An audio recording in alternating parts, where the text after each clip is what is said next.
Y vamos a hablar sobre estos temas y otros que nos trae la cotidianidad de la política y la economía de la República Argentina con la socióloga y docente e investigadora del CONICET, Alcira Argumedo. ¿Qué tal, Alcira? Marcelo Aymar te saluda. ¿Cómo estás? Buen día.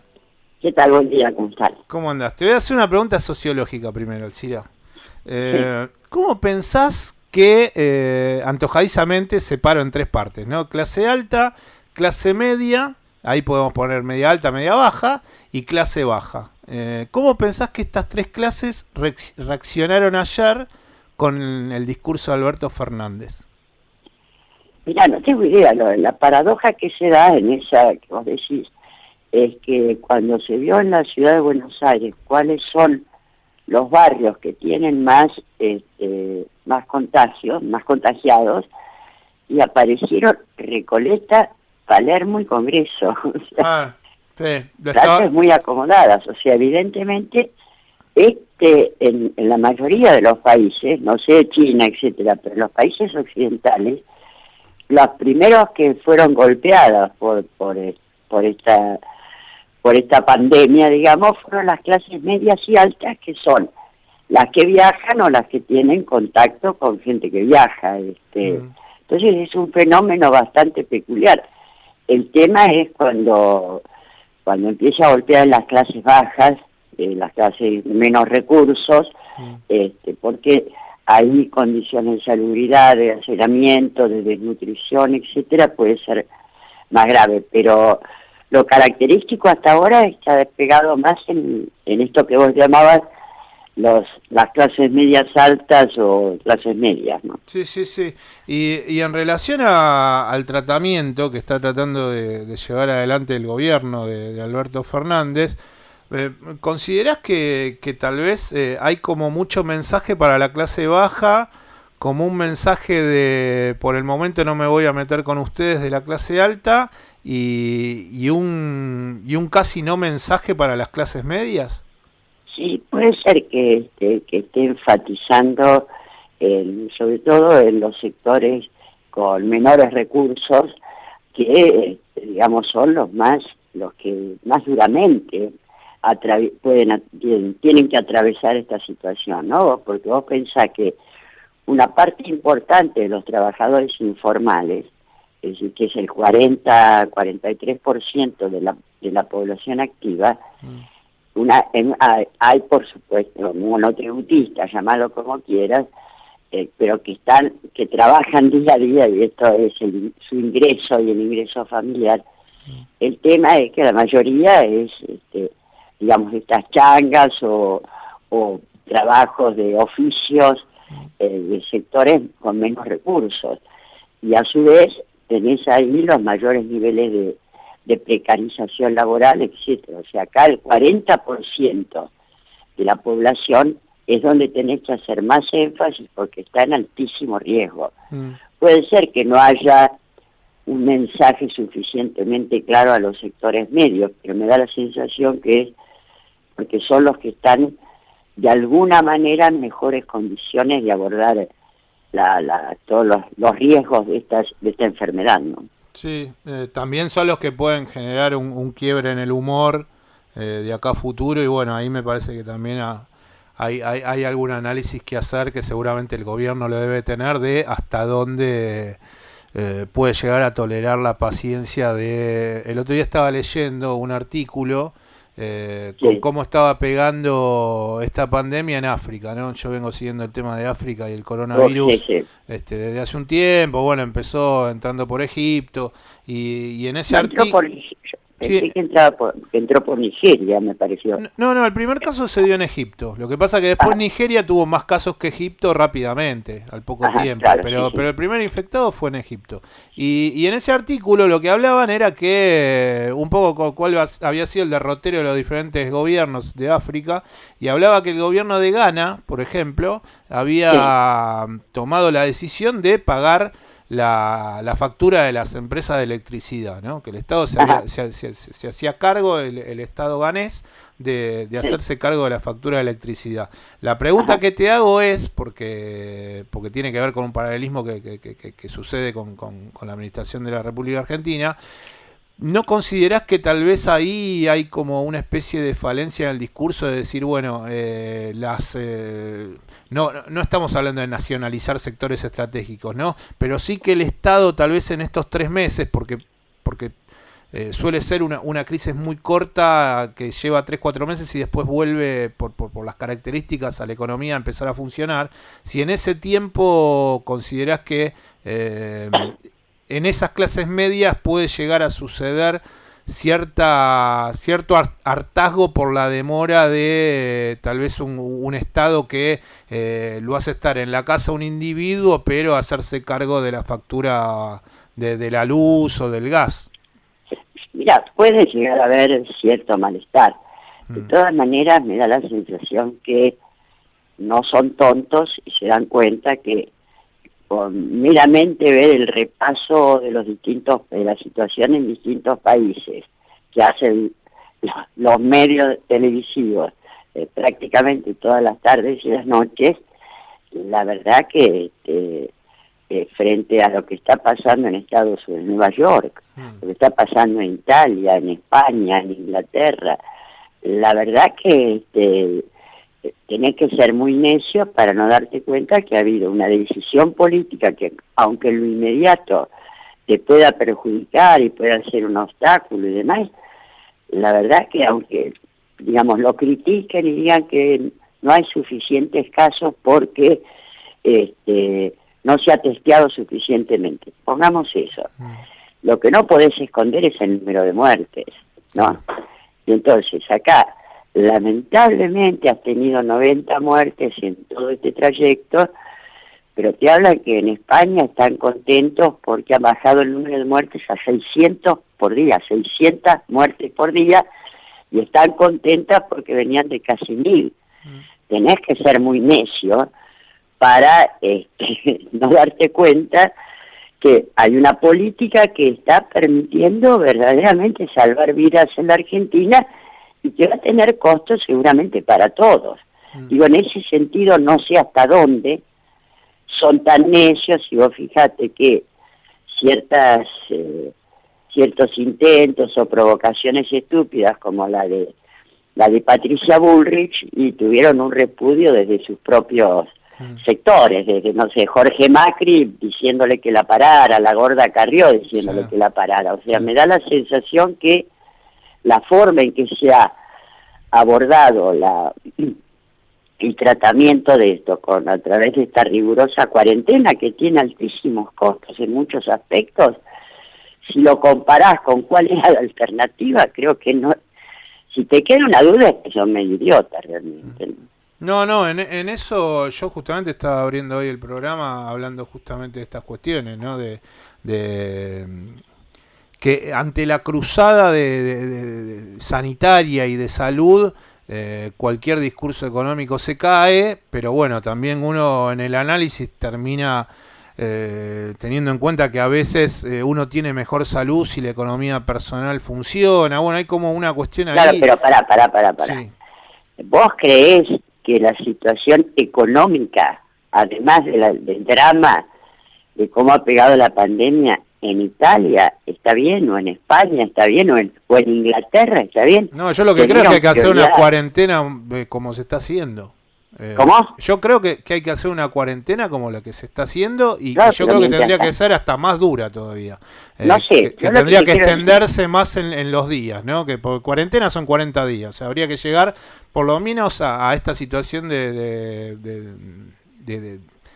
confinamiento obligatorio que llegue a los 40 días. Ahora, lo que también pienso es que desde un análisis periodístico, a veces uno...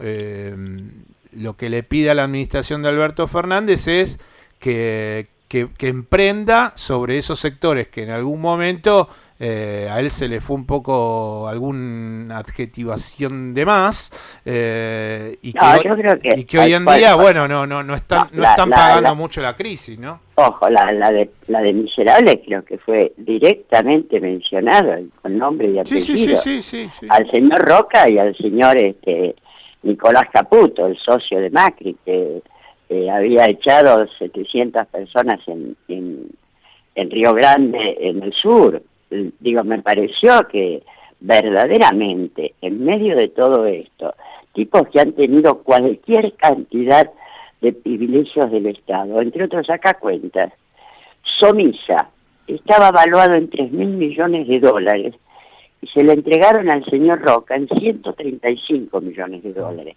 De un saque se quedó con 2.800 millones de dólares en los años 90. Que se deje de bromar. Pero Alcira, yo lo que yo te estoy diciendo es que lo que reclamo desde mi análisis es mayor dureza hacia esos sectores. O sea, yo creo que la banca privada tiene que dar créditos a un 0%. Yo creo que Manieto tiene que bajar la factura de cable y de internet. Tendría que el Estado decir es gratuito, como sucede en San Luis. Yo lo que estoy tratando de pensar es por qué la gente tiene que estar angustiada viendo a ver cómo paga teléfono fijo, teléfono celular. En definitiva, lo que te estaba tratando de explicar es que en el análisis lo que yo trataba era de tratar de entender que uno, está bien, hay contextos, hay coyunturas, pero tal vez ir un poco más a una realidad que los haga aportar más a la clase alta de la República Argentina. No, sí, eso me parece bien. Además, hay algo. Y creo que ahí hay gusto, como un gusto a poco, ¿no? En lo no, que son las... sí, no, evidentemente tampoco podés... no sé si no se quiere o no se puede. O de alguna manera se actúa con cierta prudencia para tener los menores niveles de conflictividad en estos momentos. Sí. De todas maneras, yo creo que esta crisis en el occidente central y periférico no hizo el virus 19 no hizo sino detonar una crisis que ya venía como consecuencia de la polarización de la riqueza, del crecimiento de la pobreza y la indigencia, del fracaso rotundo de los modelos neoliberales. Pensá que esto actúa sobre crisis que ya estaban produciéndose en Inglaterra con el Brexit, en Francia con los chalecos amarillos y después con esas largas huelgas, en Italia con una crisis que la arrastra desde hace bastante tiempo, y en América Latina tenías Colombia, Perú, Ecuador, Chile y Argentina en crisis. O sea, y había además la Cristalina Georgieva, presidenta o directora del Fondo Monetario Internacional, declaró el 14 de enero que si la desigualdad en el mundo y el comportamiento financiero, si no se revertían, iban a detonar una crisis similar a la de 1930. Yo creo que lo que hizo el coronavirus fue detonar esa crisis, que ya se venía en el sector occidental. Y me da la sensación que, pasada esta crisis, van a venir grandes cambios. Eso lo dice o Noam Chomsky o Kissinger. Alcira. Efectivamente, esto va a generar grandes cambios y creo que va a tener en cuenta, por ejemplo, que no, el comportamiento de los grupos financieros y los bancos no se puede aceptar más. Quería llevarte a una cuestión más vernácula, ¿no? De Sí. política de la oposición, y me parece que en este tiempo el COVID termina acomodando los tantos dentro de la oposición. ¿Por qué creo? Porque termina habiendo una oposición racional, como en algún momento le decían al peronismo de Pichetto, peronismo racional, en donde está ubicado Horacio Rodríguez Larreta y la gestión de la Ciudad Autónoma de Buenos Aires.